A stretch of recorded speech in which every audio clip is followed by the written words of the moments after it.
Hi, my name is Carrie. Welcome to my channel. This is the first video I will be posting on this channel. I did film one already. It just didn't seem like the right thing for the first video. So when I saw Kaity at Moonflower Moments with this hashtag, I knew I wanted to send a VR out to the world. Hashtag first 5, last 5 tarot decks. So I don't actually remember my first 5 exactly. I know the first 3. I'm confident these are the first 3 decks I had. But I know which direction I went, so we'll talk about that. And I just want to spend a moment of like, well, why in your 50s did you get into tarot? I actually tried to get into tarot in my 20s. So sometime in the 90s, I pulled a couple books out at the library. I'm not sure if this book was one of them, but we know it was around then. If it wasn't this book, it was a couple books like it. So it didn't have a lot of pictures in it. What it did have was pretty much the Rider-Waite-Smith. And it seemed like I would have to memorize so much to learn tarot. So I really didn't read the books, just barely, and brought them back to the library. And that was the end of my tarot, I thought. And then about 3 years ago, I saw a video come up on my YouTube, and it was a Dawn Michelle video. I don't remember what it was exactly, but I learned from her. I'm like, oh, there's other decks. Okay, there's new ways to learn things too. So that is how I got into tarot. I actually pulled this book out. I listened to this book while I was hiking on the Appalachian Trail. And so I didn't like really read it, but I did read some of it. And I didn't remember that I had like written in the book and highlighted things. Where is it? Back here. Okay. So I just want to share what Rachel Pollack says here about like one of the powers of tarot. So tarot readings require and therefore create a balance between subjective and objective, intuitive and rational, immediate impression and established knowledge, right and left side of the brain. We cannot create such a balance simply by wanting it. We have to let it grow. Tarot readings can help this happen. And I wrote, tarot is a game of telephone between the left and right brain, intuitive knowing, imagining, and rational thinking working together, growing networks. So I think tarot just speaks to our neural networks and our muscular system and where we hold things in our body. So there are tarot cards that have helped me realize, oh, that feeling that I get means I should run away. Like I don't even think about it. If I get a feeling that I'm scared, I had a lot of childhood fear stuff, right? So I'm programmed to hide and shrink and not be seen for a safety reason. It made sense, definitely, when I was a child. Trying to grow a business, it does not make any sense at all. So thank you so much, tarot, for helping me kind of find myself. So here's my first 5 decks-ish. Okay, I am 100% sure that this was my very first tarot deck, and I don't use it a whole lot, though a new tarot deck has helped me bring this one back out to play with, so that's been fun. It is the Wild Unknown. I did not, again, resonate with the Rider-Waite-Smith to begin with. Now I respect it. Actually have a very close relationship with one particular deck. But this spoke to me, right? I'm a dietitian by trade, but also am a certified yoga teacher, the 200-hour class. And I was building a nutrition program. That was my plan, to build this nutrition program that was kind of spirit-based, which made me feel like an imposter. So I struggled with that one big time, and very chakra-based. And I made it really sweet and cute. And like I had animals to help represent each of the chakras. So you had like a friend to snuggle with. I wrote so much of the program. I wrote scripts. I hired coaches to help me build this online program. And then I hid from the coaches and I could not figure out why. And tarot just helped me really, even if you don't know the meaning of the cards, but you know the chakra system, right? You can get to the meaning of these cards, I feel, very easily.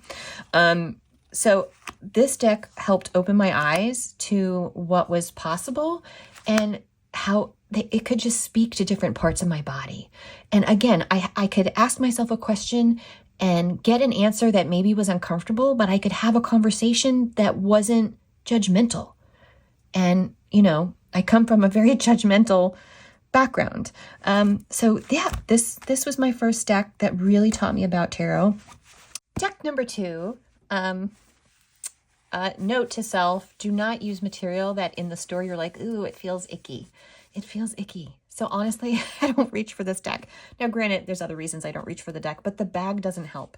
Sometimes I've remade bags for decks and then I all of a sudden use them. So this was the Lightseers Tarot. Is the Lightseers Tarot. I have more than one version of it. I fell in love with this deck. So many, like this card, this deck is a storyteller. I could just say, tell me a story that's true and lay out 20 cards and I can read it. It's amazing, but I also really can't see myself in it, right? You know, I'm in my 50s. These young, beautiful people, I can see my old boss, my old mentor right here. He makes a great Emperor card. I freaking love this card. When I journey, there's mandalas being sewn, literally sewn in the sky. So this card, yeah, this is a Hierophant I could live with. What this taught me that, oh, rebirth, go then. There are other worlds than these. Like, it was a powerful deck. I don't like this card. This card, why? It's the only card that doesn't have a human in it. I mean, it's a fine tower card, but it's the only card without a human. It's weird. But this, trust fall into the seed of life, like chef's kiss, beautiful, love. Yes, yes. Teach me that it's a rising. It's an awakening. So this deck, it was such an easy reader. Oh my gosh, it just changed things. I could just look at the pictures and understand what was meant. This I can feel, right? I could feel these cards. So thank you so much, Chris-Anne. I edged it. So again, this is truly the second deck I had. I edged it and I used so much ink that the edges were swollen for days. So I went out and bought a second copy because I thought I had destroyed it. It survived. It came back to normal. But it was like... it was hard to shuffle for a while afterwards, honestly. Oh, this is not the first one I bought. First, I bought a counterfeit deck from Amazon. I didn't know it was counterfeit until I got it. And I was like, it's in a tin? It's a small size? Like, everybody's talking about, you know, if they edge theirs or not, and it shouldn't have gilding on it. And that's weird. And then I did a little research and realized so many decks were counterfeit, especially if it was the small size. So I returned it and got the authentic one. But then there was no pocket size yet. It didn't exist. So I went out and bought one that I turned into, not really a pocket, but a mini. Oh gosh, the mandalas. That's what gets me in this deck, is the pentacle suit is just gorgeous. I just love it so much. Oh, is she here? Yes, look at her. She's amazing. I do want to be her. This taught me I could rest, and that's okay and important. I didn't know that before. Like, tarot has been so helpful. So once the pocket size came out, so these I actually got right in a row because I thought I'd ruin that one, so I got this one. So the pocket size I did not get immediately after, but we're talking about this deck, so I'm going to talk about it because it's so cute. My plan a few weeks ago was to go down and hike the Roan Mountains of western North Carolina / Tennessee, and it rained out. It was before the hurricane, and this was the deck that I had packed and ready to go for like a 4-night hiking trip with me. And it is the pocket size that I made more pockety. Oh, it is so cute. So the backs don't match up because I was just trying to get the art in the right spot. But this card right here. So again, I was trying to build a spiritual chakra nutrition program, and this was me, right? Like, I had this on my altar, the big version, and was trying to do it, and I could not get myself to do it, even though it was my dream and they had the opportunity to do it, to build this business. And this card made me realize maybe you need some other help, and I started therapy. Deck number 3. Okay, so finally, after saying I'm not getting an RWS, I'm not getting an RWS. I was like, I guess I should have an RWS just for learning. So this is not the deck. This is a lovely version. I did not buy a lovely version. I bought the, I think, $7.95 at Barnes & Noble version in the teal box that like stands up, and the book had, I don't know what the book was trying to say. The book to me was terrible. It had not good information in it. And the deck was off-gassing. And I've had a few like nice decks that you open the plastic and it is off-gassing. Silver Acorn was one. I love it. It's fine now. It smells okay. But at the beginning, it didn't smell good. It needed to air out. So I thought, okay, I'm going to air it out. It never went away. The smell never went away. So I had it packed away, and I would pull the deck out every now and then if I wanted to like use it for a learning tool, but I could only work with it for maybe 5 minutes. So this is not the deck that I had. I think we all know what the RWS looks like. But this was a Lisa Pepez made me do it, and I don't mind at all. It's a very nice version to have of an RWS. So I didn't really use it very much because it smelled so bad, but RWS was definitely my third deck. And this little cutie patootie version of my RWS is the one I actually fell in love with. So a perfect bag from my cutie patootie little, I guess this is the mini Radiant Wise Spirit, right, RWS deck. So I edged the sides in the green to match the backs, and I trimmed off the white borders and the titles. And yeah, this was the first RWS, and I had a few in between that first one I got that stank, and I didn't know what to do with it. I ended up throwing it away. It smelled so bad I didn't want to give it away. But this is the first one I really had a relationship with. If I could only grab one RWS from what I have, this would be the one I would grab.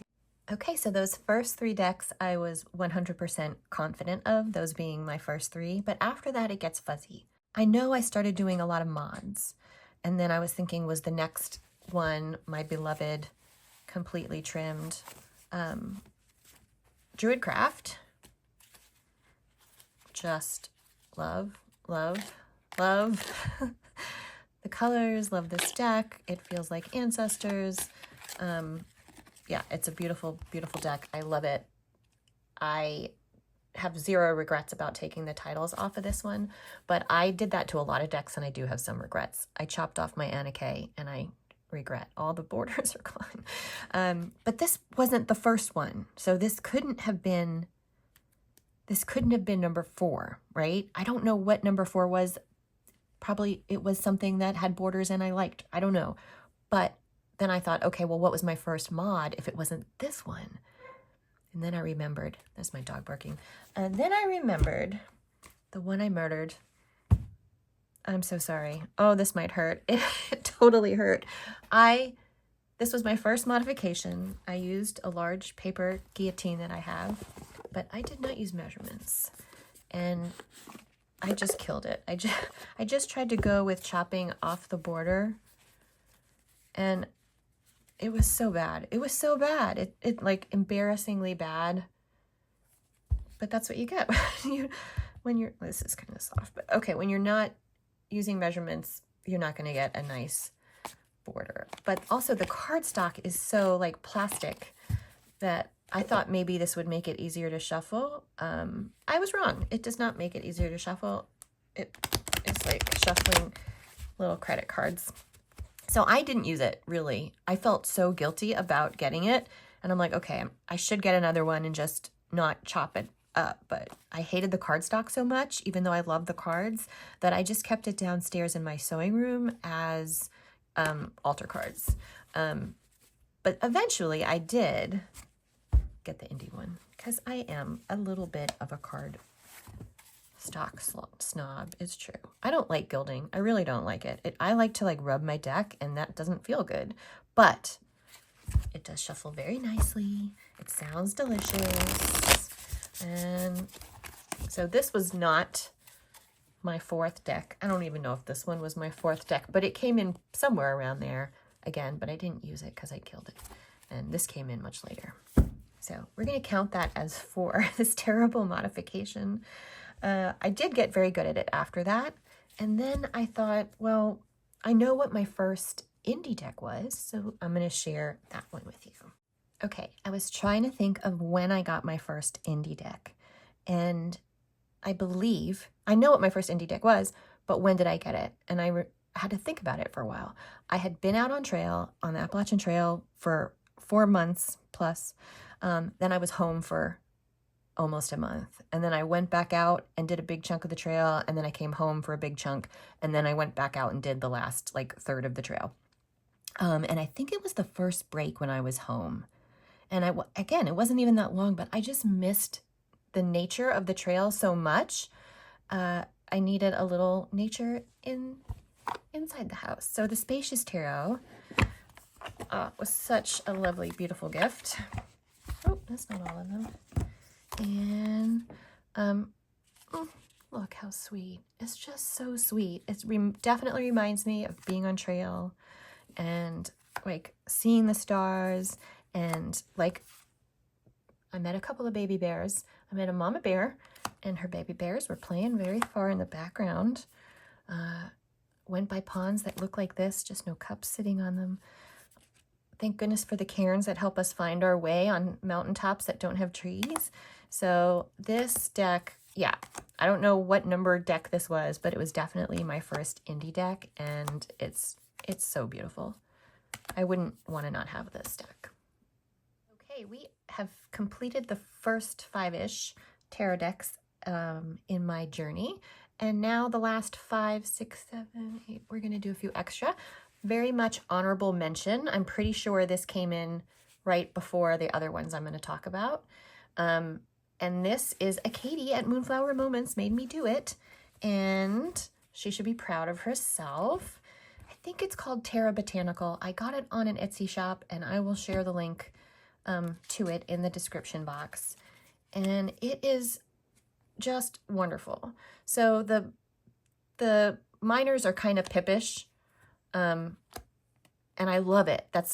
I don't want all my decks to be pippish, but I like having some. And oh my, they're just beautiful. Like, I feel like I've been here.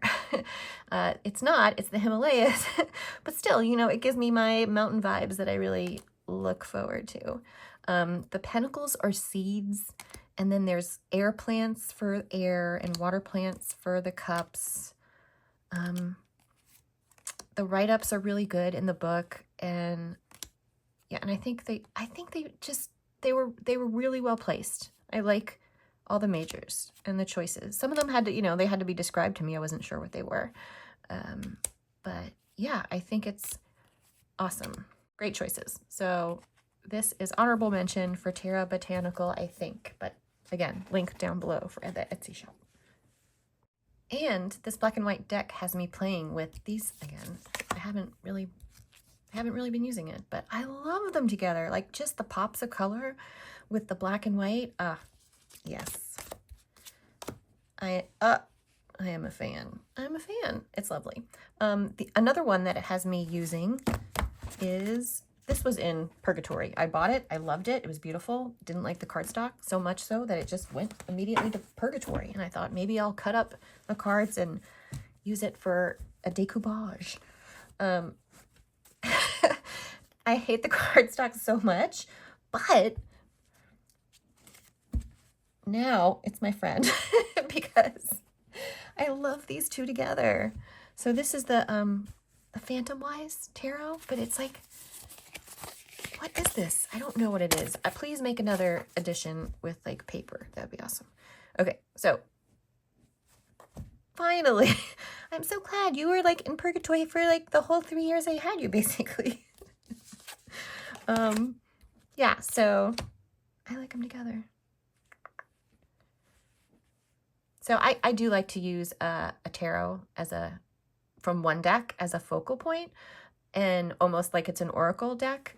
And often I do that. I also often use, like, say, a three card spread, but I might use 2 different decks and have 6 cards. So there's 2 in each position, and they talk to each other, kind of, you know. I don't like reversals, but this way, when I have multiple cards talking to each other, like when I get 2 of a card, I feel like that's a reversal quite often, but not always. Sometimes it doesn't feel like that at all. And yeah, I really love playing with like having 2 and 3 tarot decks in a reading. So this is like the main way that I do that often. Okay, the next 2 came in basically together, and I had no idea that they would like get along so well, but they do. So I'm going to talk about this one first. I knew that I was going to love this deck because I already had Cat Black's Golden Tarot, and knew that I would love the Touchstone. And oh my gosh, this is in my top 3 decks. I can't see this ever leaving like the top 10. No way. No way. No way. So Cat Black, you're a genius. I love you. I trimmed the gold gilding off and I edged it in this beautiful brown. It was gilding that was coming up every single card. The back of it had like a lip of gold at the top and the bottom. I couldn't take it. I immediately cut it off, and I cut off just enough. So I just wanted to get the gilding off and leave the brown and leave the borders. And I thought that I would really love to have the version that's harder to get, that doesn't have the cream next to it. It just has, and gold, it just has brown that goes all the way to it. It really looked like the art popped in that, but I am so glad I have this one. This one is just fine. I love it. I love feeling it. I love shuffling it. I love the colors that were used. The wands have red in them. The aces, it's like gold and black. Yeah, it's just beautiful. I feel like I know some of these people. Actually, some of them really look like people I recognize. It's funny. But then it's not just tarot. This is one problem though. Oh, do you see that right there? I have to like get some marker or something and like fill in the little white dot on her head and fix that beautiful 9 of coins. The green that comes with all the coins. It's just gorgeous and so brilliantly collaged. So these are all paintings from the 14, 15, 1600s, that time period. But they're not one painting. There might be 5 paintings or 7 paintings that she took pieces from and put it all together. I know that most people are like, yeah, we know what she does. But if you don't, oh my gosh, Cat Black. So her books, both for the Golden Tarot and for the Touchstone Tarot, she gives you, card descriptions with a thumbnail. And then the back, like half of the book, is her references. And you can look up the person, the face, the pomegranate, the brooch. Like, let's see. This King of Wands dude. Let's learn a little bit of something about him. King of Wands.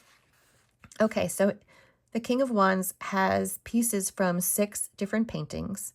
The face is from an unknown artist, but the person is Christopher Marlowe, ? From 1585. And the painting is in Cambridge.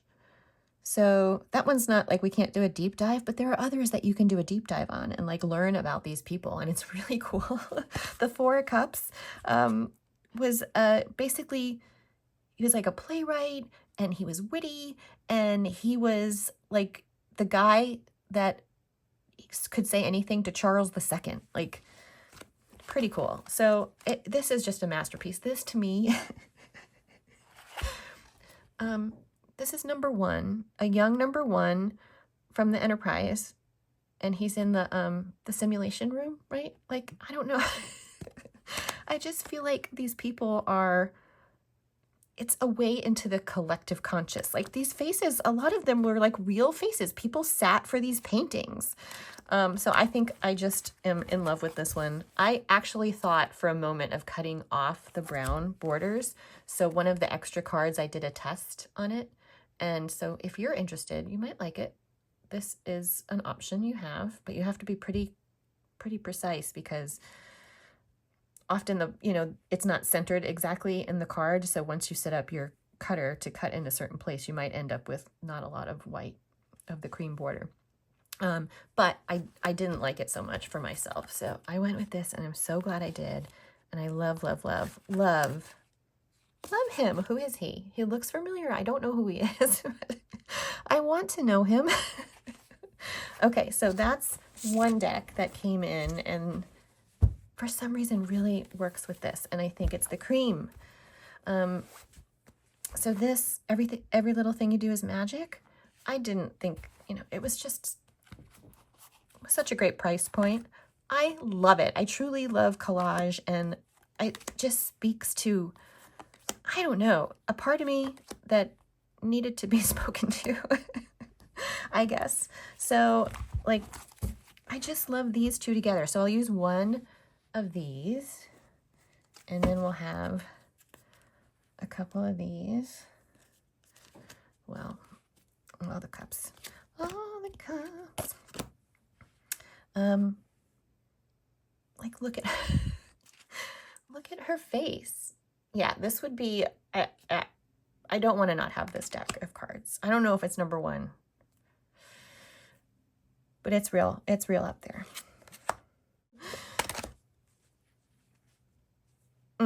Love it, love it. So this is Touchstone Tarot, and this is the Every Little Thing You Do is Magic, and for me they're a great pair.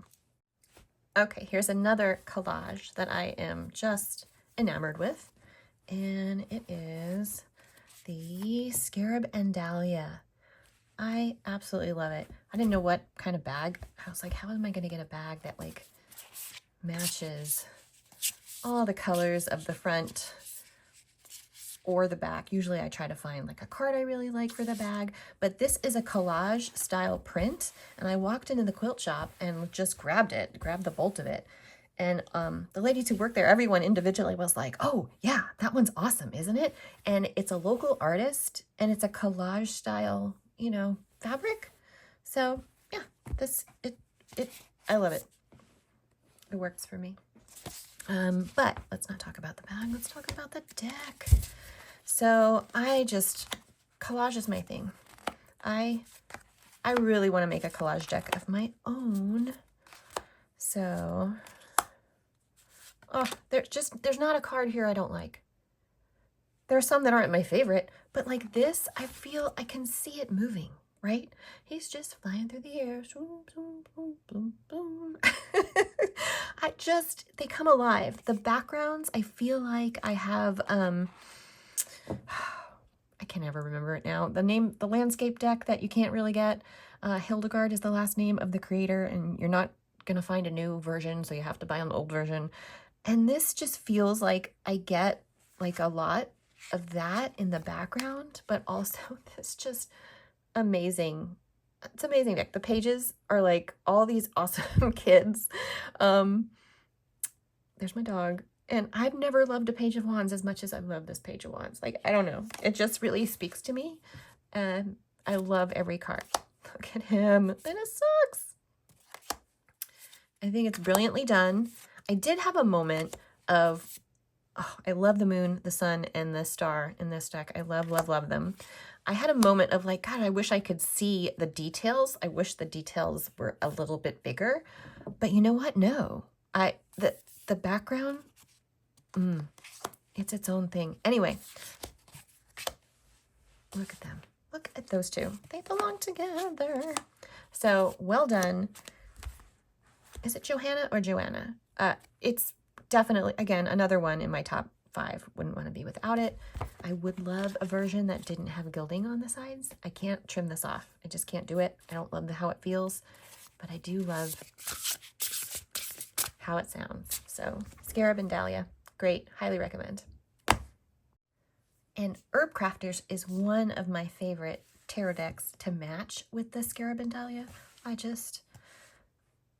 With these, I don't want to do too many cards because I'm learning the plants, but as I'm learning the plants, excuse me, my connection to this just becomes deeper and deeper. The choices are perfect. The art is so gorgeous. So together, like not every combo like really works, but visually. So here we see the purples where we can bring those all in together. Yeah, I love it. I love it. I love it. I also love it with the next deck that I got in right after this.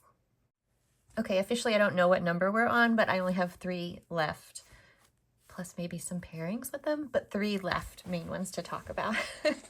Okay, so this beautiful deck is the Curious Travels deck. So in addition to collage, in addition to collage, I love watercolor. And this deck is like Pagan Otherworlds kind of linen slippery. Shuffles so beautifully and has gold accents on every card. So because the Scarab and Dahlia has the silver edging, and I like to put them together, and this has gold on gold leafing on every card, which is already sadly like already kind of coming off a little bit, like over here. But together these two, yeah, MFEO, made for each other. So yeah, Curious Travels, beautiful, beautiful artwork, just gorgeous. I love it. You don't really see faces or too many eyes, like anthropomorphized flames, but all the kings and queens go together. Very RWS, but just beautifully done. Yeah, I love it. I love it, and I love them together. This is the extra card. I keep it in the deck. Oh, the Scarab and Dahlia has two death options and 4 lovers options. I have kept 3 in the deck because I have meanings for the 3. I would have left all 4, but I really didn't have a meaning for the 4th one. And I have 1 death in the deck and 1 on my altar space. But these 2 together, oh, horses, horses, horses. I just love it. I just love it. So I went from like chopping the borders off of everything to now like really appreciating some borders.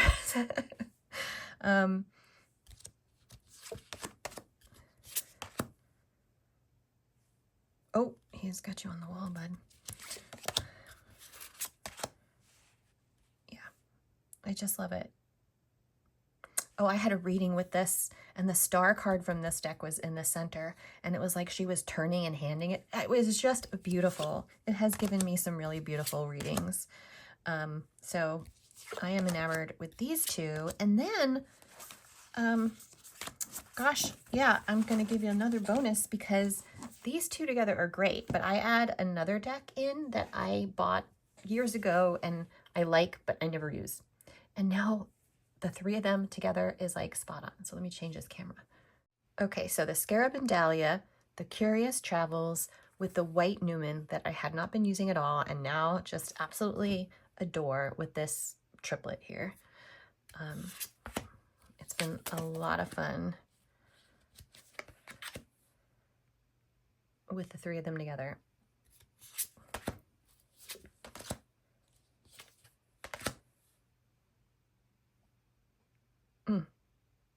Nine of coins, 9 of coins. Okay, so yeah, that's those 3 decks. Okay, my next to last deck was a deck that I really love the artwork on, but when I watched walkthroughs, the placements, the meanings of the cards, they just didn't jive for me. They didn't work, so I thought, I can't ever get this deck. And then I saw a video from Mixtress Video. You know, I didn't turn it on. It was just the next thing that came up while I was cleaning the house.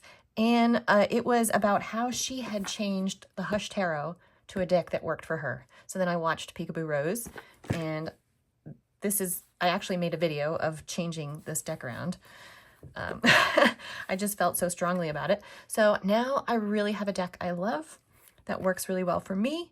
Don't look if you don't want to know my meanings of the cards, but everything is just in the right place. And it took me a while to get here. I actually made the video of like, this is how I changed my deck. And then I started working with the deck and was like, ooh, a couple of them are still not in the right place. And I had to like amend the end of my video. But now I do feel like I have just the perfect deck. And so much so, well, really, I used gold and black Sharpie to cover the old words on the deck. Oh, that's not what I want. While it was drying, it took like days for the gold to dry, and then I still didn't let the black dry long enough. So I went out and just got another version, and I just cut the borders and titles, everything off. I love the borders and titles. I don't want to not have them, but now that I like having two size decks because I have lots of different size decks, right? And so now they could play more comfortably with different decks in my library. So yeah, Jeremy Hush. Didn't think, I mean, I love the artwork so much. They just didn't feel like they were in the right spot for me. So if it works for you, don't look at this. But yeah, I needed a little help to get this amazing artwork to work for me as a tarot deck, and I love it. The very last tarot deck to have come into my life is also a new, very much favorite. So this material I had, do you see the gold in it? I had the material already. And then, look how perfect they are. So this is Botanica by Kevin J. Stanton. You can find him on Instagram, and he's fabulous. He is more fabulous than I am. So the deck was quite fabulous and had gold gilding on the side. But like the touchstone, it was the kind that like kind of had a lip on every single card at the top and bottom. So I trimmed just like a millimeter off, a little bit more on the top than I meant to, and then matched that on the bottom. But I cut as little off as possible. I just needed to get the gilding off, and then edged it in black. And I love it. I just love it so much. His choices for these cards are so good. This is not probably a deck for everyone, like you really want to know plants. So the King of Wands is the pomegranate. I love that choice. I've never seen it as the king. The Ace of Pentacles is grapes, right? Like just beautiful, great, wonderful choices. The write-ups in the book, I wish there was a little more. They're fine. I wish it was a better book, like a little paper thin book. So you get what the flower is, the divinatory meaning, and then a little write-up of what you're seeing in the card. And with each of the minors, in the swords, there's some kind of sword that has, been used throughout time, and you get a tiny little bit of information about that particular type of sword. So this is the Ace of Swords, and it's sage, right? Great choices, just beautiful, beautiful choices. The Queen of Wands, this is Inanna, her crown, and the Hulupu tree, that I don't think we really know what it looks like, but it was described as, she sent Gilgamesh to go kill the creatures or whatever in the tree, something like that. So like you get a little tiny bit of story that if you want to jump into a rabbit hole and learn more, you can, but I just find it absolutely stunning. I've been pairing this. I'll do one Mysteries of the Black Madonna card and like two of these together. And I really took time as I was trimming the deck. I would stop on a card that drew my interest and like look it up. So I could really try to learn the flowers as much as possible. Sunflower, of course, for the sun. The Queen of Swords is oleander, which is poisonous. So as I was trimming it, I was looking through the book and really taking my time and not rushing, but not looking at every card at the same time. But then when I sat down to edge the deck, which took 3 coats of black, I was really like, if I spilled water on this, like this book is gone if I get it wet. So before I started edging it, I just sat down and wrote the names of all the flowers that are in each card. So I had this propped up while I was sitting edging it, and like for the most part memorized them. So the lovers are peonies. It's just beautiful. It's so beautifully done. This plant used to be used to like poison the wells of your enemies. The Page of Pentacles is daisies, like beautiful deck. So yet another plant deck, but one I really am enjoying. And like I said, I've been pairing it with the Mysteries of the Black Madonna. And then also, Page of Wands, Page of Pentacles, Three of Pentacles. Just pairing it with my tiny little Sacerapito, which I did give I modified this. I've had this for quite a while, but I wasn't really using it. And I edged it in black after giving it a nicer, softer corner round, and now I'm using it. It was very chipped considering how little I was using it. So yeah, I like them together. So again, I'll use this as like the main, and then these are the, like, this is the main situation that's happening in obstacles or outcomes. You know, I usually give the place as I'm shuffling the cards, I'm asking the main question, and then I'll decide what other cards to use and ask more questions around it. Oh, right. That is a wrap on my very first video and my first 5-ish and last 5-ish tarot decks. I really enjoyed sharing these with you. Please let me know which ones are your faves and what your first 5, last 5, or only tarot deck is. Comment down below and have a great one. Bye-bye.